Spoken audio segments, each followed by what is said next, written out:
As a roller coaster enthusiast, it's rare that I get freaked out while riding a big roller coaster, but it does happen and there's a variety of reasons why. So in this video, I want to count down the 10 scariest roller coasters I've ridden, and not because they're dangerous or unsafe, but because there's a factor that keeps me on the edge of my seat. Honestly, some of the rides I'm most afraid of are ones that are very rough and unpleasant experiences, but I feel like that's a pretty cheap way out of this list. Besides, if you want to hear about my 10 least favorite roller coasters I've ridden, that was released pretty recently. Most would then assume that the coasters on this list are just incredibly tall, and while that accentuates the rankings for some of these rides, I found that once I rode a couple hypercoasters or roller coasters above 200 feet tall for the first time, I got used to those heights and that no longer fazed me anymore. It really takes a unique type of attraction to scare me, something I'm not used to. And you'll notice that with a lot of these rides, you're kind of being forced to stare at an element before actually experiencing it, so that's why there's some powerful launches that really get me sometimes. Spoiler alert for some of the rides on this list. But I also want to add that with modern technology, roller coaster innovation is being pushed to the limits never thought to be possible, so this list will continuously change over time. Something I definitely keep your eyes on is Falcon's Flight at Six Flags Qiddiya, which is set to be the tallest, fastest, and longest roller coaster when it opens in the next few years. I know I said I wasn't scared of heights, but the next tallest coaster to this is like 150 feet shorter, so this is really going to be unlike any other ride in the world. Now, before we get started, I first want to give an honorable mention to rides that aren't all that scary but have elements to them that could maybe freak some people out. For example, the statue of Phoenix at Knoebels isn't intimidating at all, but since you have such a minimalist lap bar, you go flying up out of your seat and it can feel a little dangerous. Another one is Mr. Freeze at Six Flags Over Texas and Six Flags St. Louis, which are pretty chill for the majority of the ride, no pun intended, but then partway through you have these enormous vertical spikes. These things stand more than 215 feet tall, and just when you think you've about made it to the top, you are propelled even higher, forcing you to stare straight down at the ground.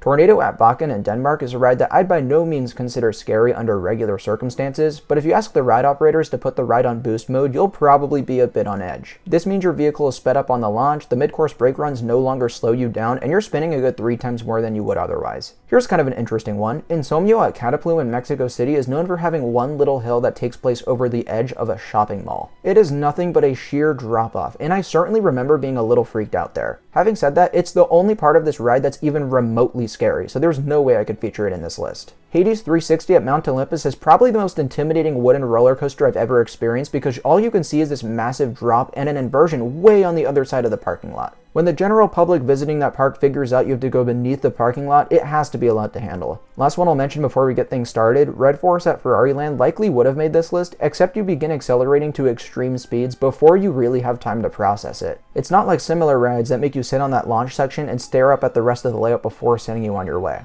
Alright, now these are the 10 scariest roller coasters I've ever ridden. Let's jump in. Number 10, Cobra at Connieland. Switzerland's only large-scale roller coaster is one that's become pretty famous around the world because of its one-of-a-kind element known as a scorpion tail. This is essentially an inclined spike that hangs you upside down for multiple seconds, and if you're sitting in the front row, you are taken to the very end of that section of track. Not to mention, I was surprised by how shaky it was, so when my brain put that together with the already freaky-looking scorpion tail, I definitely got a little bit of a pit in my stomach. And maybe I was right to be a bit scared of this attraction because it is to this day the only roller coaster I've ridden where I got lightheaded after getting off. At the number 9 spot is a very unique example of a scary roller coaster, and that's the Axis prototype at SNS Worldwide's facility in Utah. This one makes the list for what should already be pretty obvious reasons. It's a prototype attraction. They build these things so they can see if there will be any issues with a full-size version. Before riding, I was already feeling a bit iffy about signing a waiver that states that SNS is not responsible for any injury or death. But in actuality, it was exceedingly unlikely that anything was ever going to happen. It was more the thought that puts this one on this list, but I'll tell you what, riding Axis was an experience I will never forget.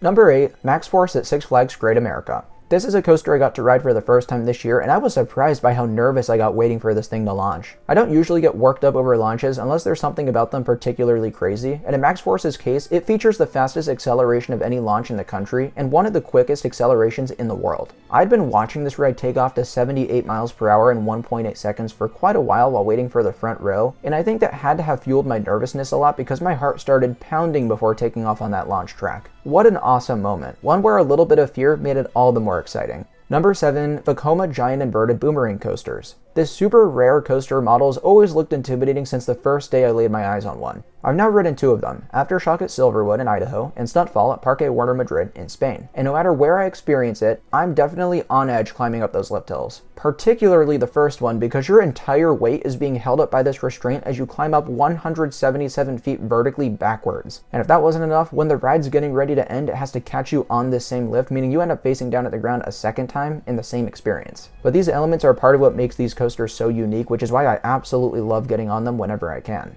Number 6, Mauer Skyloop coasters. I don't think enough people talk about how absolutely ridiculous these rides are. You go up vertically 150 feet, but unlike literally any other roller coaster, the lift hill continues upside down. So you are just hanging there so far up in the sky and there's nothing you can do about it. If that wasn't enough, you are then thrown into this roll also very high in the air. It's rare that you have inversions that are this tall, but it's another thing when the inversions literally hang you several seconds over a sheer drop to the ground. I've ridden 3 of these things now, one in Germany, one in Spain, and one in Finland, and each time I literally could not move at the top. If you're in America and you'd like to ride one of these, your best bet is to head to Magic Springs in Arkansas, which I actually haven't ridden yet, but hope to do at some point in the near future. Number 5, Theus Cannon at Hansa Park. This one pretty much speaks for itself. You have this enormous 239-foot tower and you'll never believe what's on the inside of it. A vertical twisting drop in complete darkness. It looks absolutely horrifying from off-ride, but it's also kind of ridiculous when you're riding it. If you want to keep yourself from any potential spoilers, skip ahead to the next spot on this list, but something else completely demented happens inside of that tower. While you're on a vertical lift hill and you have all this intense music building up, you are dropped down the lift, falling backwards for nearly 200 feet. It's unlike anything I've ever experienced, and I'd be nervous to ride it again even though I already know what it feels like. But it all contributes to Theus Cannon being Germany's best roller coaster and one of my absolute favorites in Europe. Number 4, Tatsu at Six Flags Magic Mountain. Can I just say, I feel bad for making myself ride this for the first time at 10 years old, because this is one of the most horrifically scary roller coasters in the world. Even these days when I get to the park and ride Tatsu, I cannot believe how frightening it is. Aside from already being very tall, perched up on top of a hill, is a flying coaster rider position. What this means is your vehicle tilts forward so you are riding face down the entire duration of the ride. I've ridden several coasters that do this, and none of them are anywhere near as bad as Tatsu, because so many of these elements are elevated so high in the air. I mentioned it was perched on top of a hill, so even though the coaster is only about 100 feet tall, you are closer to 200 feet from the bottom of that mountain. It's insane to me how this is only one of 2 roller coasters from this park that make my top 5, and that Tatsu somehow ranks lower than the other one. But we'll get to that later. Number 3 is Top Thrill Dragster at Cedar Point. A ride that you unfortunately can no longer experience, Top Thrill Dragster was a hydraulic launch coaster that operated from 2003 to 2021. The ride's defining moment was its launch from 0 to 120 miles per hour in 3.8 seconds, but it's what happens before that that grants it a spot on this list. Your train is just parked in front of this long launch section ahead of this 420-foot top hat, which to this day is the second highest coaster element in the world. You are literally just staring at it. Now, in 2023, the ride will return as Top Thrill 2, and as much as I believe the ride experience will be a downgrade from the original, it should be just as, if not more, intimidating than ever before. I say that because they're building a second 420-foot tower, this time in the form of a spike. Even if you only make it, say, 3/4 of the way to the top, staring down at the ground will still be a pretty crazy experience nonetheless. The good news is you can still experience a ride very similar to the original attraction, and that's King Ka at Six Flags Great Adventure at the number 2 spot. This literally does the exact same thing as Top Thrill Dragster, except it's a little bit taller and a little bit faster. That said, when you're on it, you can't really notice a difference, so to me, it's pretty much equal to, or maybe slightly scarier than Dragster was. Aside from the fact that my heart pounds nearly every time I ride this coaster, its launch is perhaps my favorite moment on any roller coaster I've ridden, and I always look forward to riding it. So, what could be number 1? To me, it was a no-brainer, and that's X2 at Six Flags Magic Mountain. Don't get me wrong, I absolutely love this ride, but part of me always wants to wait off to the side because every time I get to the top of that lift hill, I am legitimately terrified. What makes X2 so insane is it's the only traditional 4th dimension roller coaster on this side of the world. This means your seats have the ability to rotate throughout the ride, and it finds the most interesting ways to use this to its advantage and scare you. The part everyone immediately points to is the initial 215-foot drop where riders face straight down to the ground and then flip backwards right as they're about to hit the ground. It is without question the freakiest element on any coaster I've ridden, but it's not the freakiest element on any coaster in the world.